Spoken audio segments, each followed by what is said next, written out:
this here is the charge cable for the Tesla. So this is what I will be using at work. It's a heavy duty 3-phase cable to allow me to charge at a decent rate. Of course, this week has not been a normal week with the Tesla. I've had a number of issues with it. I say a number of issues. One main issue: the car broke down 5 times in the same day and caused me some headache. Let me explain. It goes back to last Thursday, where I put the car in for an MOT and I was running really late. So I put the car in, and on my way to the MOT station I heard this noise because I had the window down, and the noise was the number plate falling off. So I had to go back home, screw the number plate back on, then head off to the MOT station. Just before I got to the MOT station, all of a sudden the dashboard lit up like a Christmas tree and the ABS light came on. So we had an ABS failure, and an ABS failure is an instant MOT failure. So again, had to drive the car home, trying to figure out what it was. Figured it was the sensor. Fortunately, I had a spare one because I replaced the knuckle, and I had the original one that I replaced with the new one. But it seems like the new one was faulty, because when I put the old one back on, which is exactly the same model number, so you might be thinking, oh, it's probably because it's a different model number. It wasn't. When I put that on, it worked. It was fine. So I was able to take the car to the MOT station, only for the car to fail the MOT because the near side bumper popped out. So that was a failure because the bodywork was exposed. Because I forgot to put a screw in my haste and hurry to get the car, I let down my own engineering workmanship, which is to check and triple check. I didn't have time to do so. I missed that bolt. In fact, I missed both sides, but one side stayed on, the other side didn't. So the car failed. But that wasn't the end of the story. Let me explain. So as I was driving the car back, so managed to get it fixed, drove the car back. I had an appointment to book the car was booked in to get the gas recharge for the AC. When I was going there, the car all of a sudden came up with this red notification on the dashboard and said that the car was shutting down. Pull over when safe to do so. And basically the car kind of went into a limp mode, got slow and slow and slow. It still let me drive, but it was a very slow rate. It wouldn't go above 10 miles an hour, and then all of a sudden just ground to a halt. So I had to quickly pull over, shut the car down, and then started it back up again, and it was fine. So I drove it to the guy who was doing the refill, and I was hoping, well, maybe it's because the fact that it's got no gas in there that the car has got this, done this. I'm just, you kind of pull out any idea from your hat, don't you? But the car was there, the car got regassed, I drove the car back, broke down again. Exactly the same message. So I pulled over, tried the same trick again, but this time the message came up straight away. It then took me about 2 hours to travel the 1.5 miles back home from getting the car regassed, and I was extremely frustrated, as you can see from this video here. So I have been now driving the car for about an hour, and I've driven about 2 miles in an hour, and the car literally just keeps on breaking down. It basically gets to a point, you drive it for a couple of minutes, and then it says that I need the car shutting down, pull over safely, and then I have to power it down. This is not the experience that I wanted with the Tesla. And that's what I had to do. Basically pull over, wait 5 or 10 minutes, and then attempt to drive. Now, because the car was literally lasting just a few minutes, it meant that I had to plan my route and avoid all main roads, because I couldn't afford for the car to break down in the middle of the road. And also on my way to my home, there's this big hill that I have to go up. So I had to do that in 3 different stages, because the car would just get to a certain point and then conk out, which was really annoying. And what's not helping is not having any diagnostic tools so I can just plug in and see what the code is, because it gives you a generic warning, it's going to shut down, and then that's it. Whereas a diagnostic tool will tell me exactly what the problem is. Now, I did have a hunch at this stage, but I had just got down to a school which is around the corner from where I live. and I thought to myself, I'm going to actually record it. So this is the footage of what the car was doing. So imagine I've just been pulled over for about 10 minutes. I'm now doing a final 300 or 400 yards to my house, and this is what happens. Right, let's see how long it lasts before it breaks down. So this is about the 15th time. There we go. Didn't even get around the corner. I'm literally about 100 yards away from home. I'm going to see if I can just get around the corner.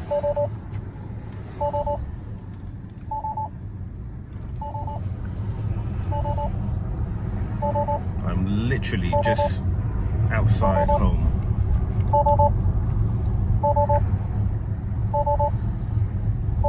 Just made it.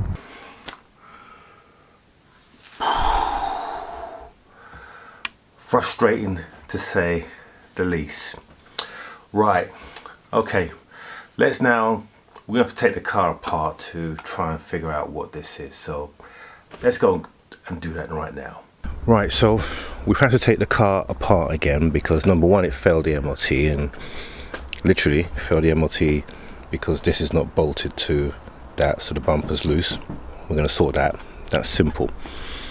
The next thing though, obviously, as you've probably heard me talking, that the car keeps on shutting down, which is super annoying, but also super worrying as well. But I think I may have discovered what that could be.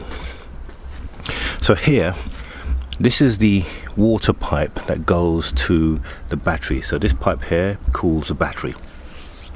This here looks like it's crushing because I can see there's a little ledge here, and then this is the pipe, and I think that the pipe here is being crushed, and that's the reason why it's shutting off. And I just did a test because I've had the car regassed now with AC, because one of the things on the forum, people were saying that oh, the car needs to have AC on there, but that didn't make sense for me, but I did it anyway, and sure enough, after charging the car for 15 minutes, shuts down again.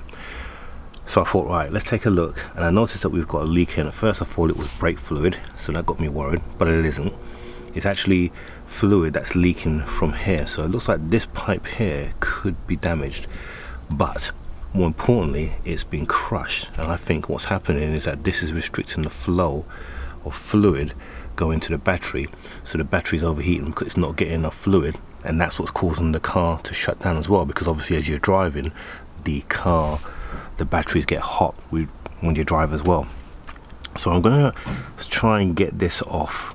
I'm not going to do it on camera because I'm going to have to use kind of Heath Robinson methods to try and do that without damaging this. So it's going to be a lot to and froing, but we're going to see if we can get that sorted, and if we get that sorted, we'll then charge the battery. And I reckon that if the battery then charges and goes past 15 minutes, I reckon that will fix the problem with the charging. Yes, so let's get that done. So after about 15 minutes of to-ing and fro-ing with that bit of metal, because it's quite a tough piece of metal, so I had to literally get a bolster bar and a heavy hammer and bash it, because I couldn't level it because of fear of damaging the water pipe. But eventually it started to come, and it was definitely crushing the pipe. In fact, let me show you what I discovered. There you go. So it was definitely crushed, because as you can see, all the fluid is coming out, so I'm going to have to clamp it now.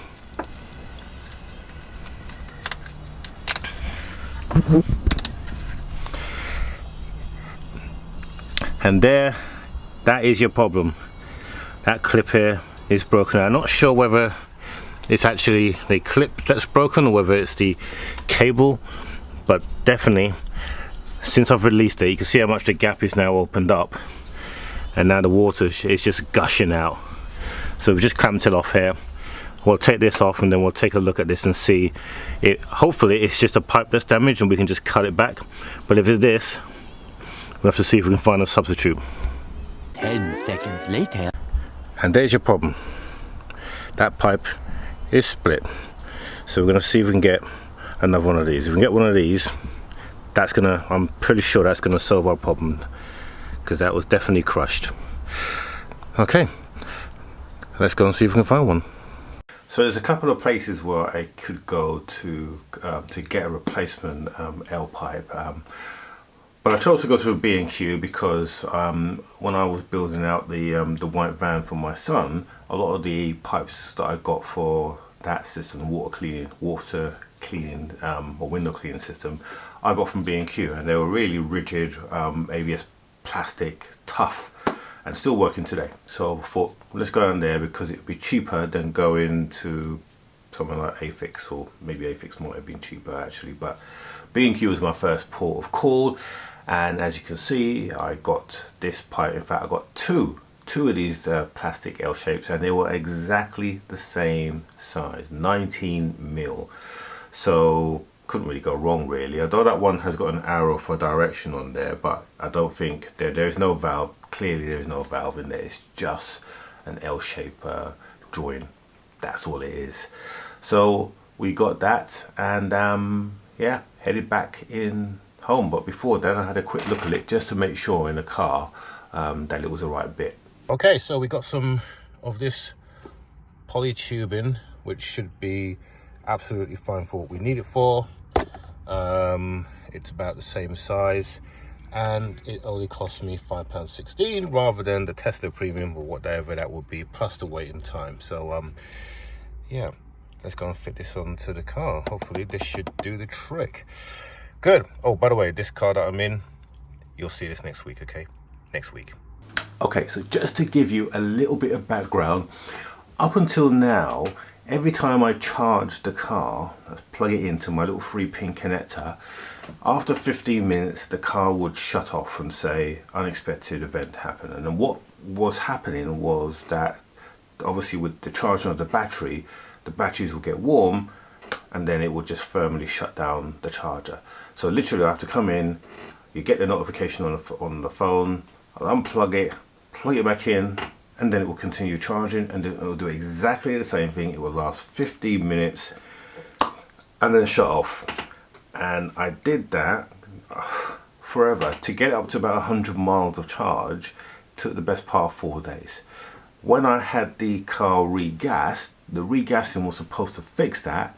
It didn't. It did exactly the same thing. Okay, so basically plugged it in. This is with the AC gas all done, and because the AC is working in the car and it's nice and cool, which is great, but it wasn't working for the charging. The charging was switching off, and so this confirmed my suspicion that the AC is not used for charging. Well, actually it is. If you use supercharging, it will use the AC to cool the batteries because of the rate of kilowatts it's pulling in to the battery.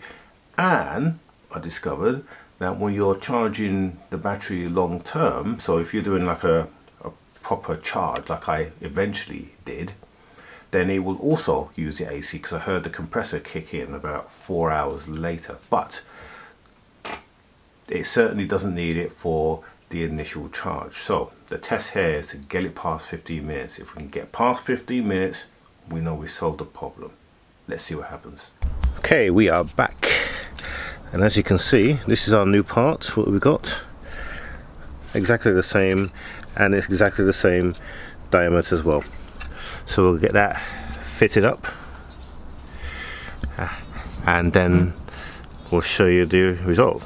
As you can see, look at that. Straight in, no problem. Right, let's get the other end sorted, and then we'll show you the end result. Right, pipes in. Let's just release this clamp at this end here.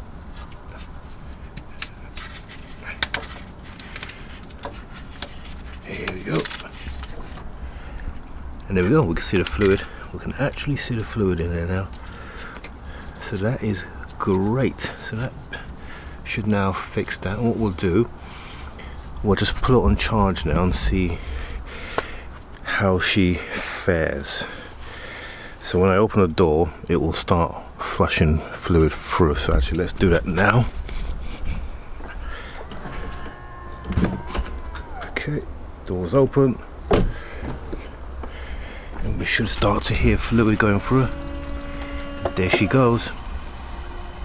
You can see the fluid going through, solid blue, and no issue. Now I'm going to pull this up here just to straighten it up so it won't cause any other issue, but hopefully I'm pretty happy now that I think we may have solved our problem. I'm going to put the car on charge now, and then we'll leave it 15 minutes, and if she continues charging, then we know we're all good. But certainly I can hear lots of bubbles and flow-ins, and it sounds a lot more healthier. Many tic-tacs later. I think we might have cracked it. Now, coolant level, just got a warning on the dashboard telling me the coolant level is low. Now before, that coolant level was right up here, it was really high, and I couldn't understand the reason why. And of course the reason why was because it was being pumped into the header tank, but it had nowhere to go, so it was building up. Now it's got somewhere to go. Look how low it is. Right, let's go and top that up. So the coolant for this car is G48. It's very similar to what you use in BMWs and in Audis as well. So we'll top that up because that is really going down now, and I don't want to look at that, see how low it is now? Don't want it to run out and cause air bubbles, so we'll top that up. Okay, so a little bit of an update. 22 minutes in, fan has kicked in here, AC compressor has kicked in here. So the AC is now chilling the coolant, which is great, and the car is still charging, which is even better. So fantastic news. We look like we've solved the problem, but still want to just give it a little bit. When I get to about half an hour, then I'll be happy that we've solved it. Okay, looking good so far. 38 minutes in and we're still charging. I've strapped this up, so this is normally the mount that holds it in place. You can see it is a tie strap, and all we've done, we've just put another cable tie along here, and we've made sure that the cable tie is not constricting that, to make sure that's fine. So that's okay, job done. I'm gonna flick this up here and fix that because that's slightly bent and I don't want it to fray against the brake cable, so we'll get that done. And then happy days, I think that will solve our problem. But a test drive is going to prove that, and we'll do that tomorrow because we're losing daylight at the moment. It is getting dark. Well, it's not really getting dark, but we're losing light, so we'll do that in the morning. The next morning. It's the next day, and I'm pleased to say that the car has fully charged up to 80% overnight. Let's just have a look at the old dashboard, and we can show you. So yeah, I was just playing asteroids earlier on, so excuse that. So let's take a look at the state of the charge, and you can see that the car has gone to 80%. So it's about 180 miles, that is, in total, which is not bad. You don't want to charge these cars fully, because if you do that, you risk damaging the battery, because obviously it's not being used. So you do it to a certain percentage and then you work that off. So that's what we set it to, 80%, and yeah, happy with that. So let's get on with the other jobs that we've got planned.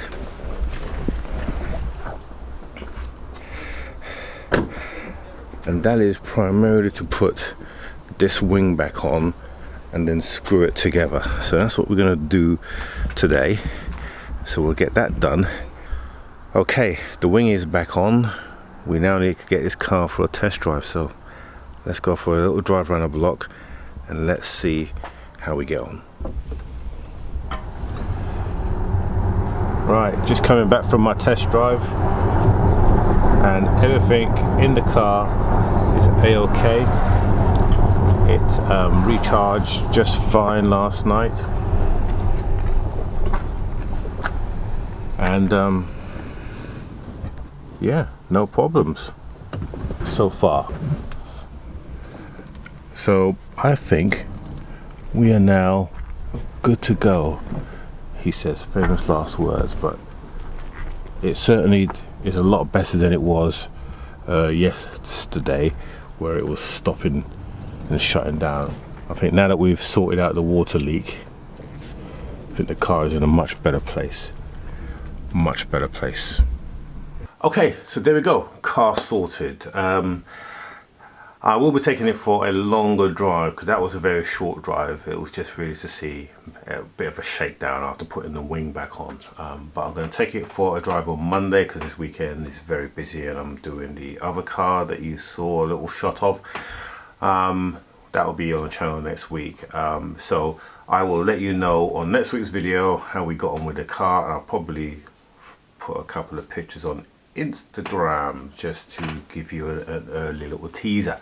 Now, I've been getting a few questions about the TT. What's happening with the TT? Have I got rid of the TT? Nope, the TT is still here. It's up in the jack.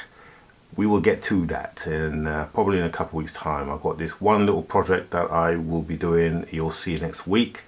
So that's a very quick project. It's like I said to you a couple of weeks ago, it's a challenge project. So I've got to get a car under 2.5 grand, and then we're going to do a couple of mods on it. Complementary mods, that is, to just enhance the stereo because the new owner wants a stereo. So we'll do that. So hopefully, like I said, this wasn't the scheduled video we were going to do. We were going to be doing the new vehicle, but of course, with the new car and everything and it breaking down, it's really annoying, super annoying that we were able to do this video. So hopefully you've enjoyed this episode.